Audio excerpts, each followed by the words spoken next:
The Supreme Court of Pakistan is set to try a former president for treason, the first time this has happened in the country's history. The charges against Pervez Musharraf relate to actions he took in 2007 under his military rule. Pakistan's army has governed the country for just under half of its 66-year history, but Musharraf is the first military leader to be held accountable for his actions. So why is this unprecedented move being made now, and what are the implications for governance in Pakistan? Our correspondent Pervez has this report from Islamabad. When General Raheel Sharif took over as Pakistan's army chief recently, pundits were quick to point out his lack of political ambition. There's a good reason for this. Pakistan's turbulent history has been defined by military takeovers. The last chief of army staff appointed by a prime minister ousted him in a coup in 1999. That prime minister was Nawaz Sharif during his second term in office, and the army chief was Pervez Musharraf. The following decade saw some of the most turbulent times in Pakistan's history and has left an indelible mark on how Pakistan is governed.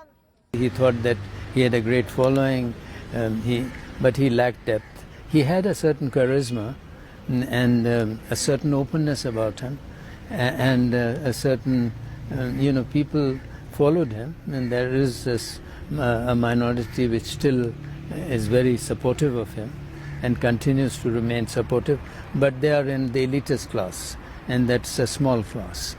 Today, banned from taking part in politics and retired from the army, Pervez Musharraf is holed up here, fearful of a militant attack and awaiting trial on charges of high treason, a crime in Pakistan that carries the death penalty. But how did he get to this point? The latest episode in the Musharraf saga began earlier this year.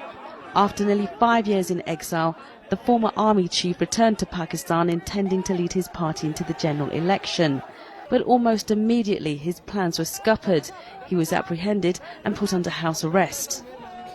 I think the people were trying to sort of take their revenge back on him, and they thought that he was now in a very weak position, and the army was not in a position to defend him.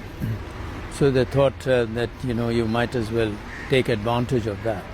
And so it's a sort of a vendetta, and some have genuine grievances, some genuinely feel that he has, committed certain crimes and created, but it's a question of perception and which side you are.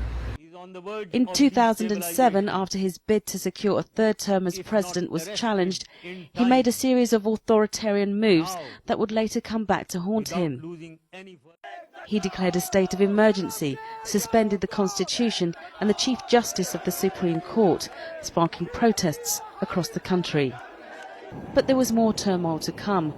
Former Prime Ministers Nawaz Sharif and Benazir Bhutto had also been in exile, but came back to Pakistan in late 2007 to prepare for elections to be held early the following year.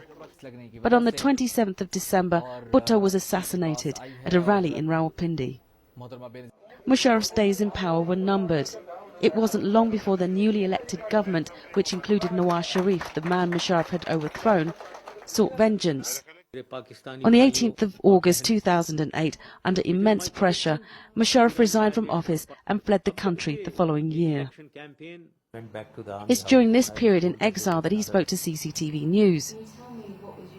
My reputation is already there, and it did go down in 2007 and 2008, yes, but it is again coming up, so I know that. So it's that feel that I can succeed. That is why I'm going. It's not that I'm going there in order to mend my reputation. I can see that my reputation is on a mend, and therefore I can do something for Pakistan.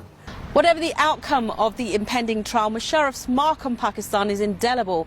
Staunchly patriotic but stubbornly authoritarian, ideal for the army perhaps, but harder to digest in politics. Pervez, CCTV, Islamabad.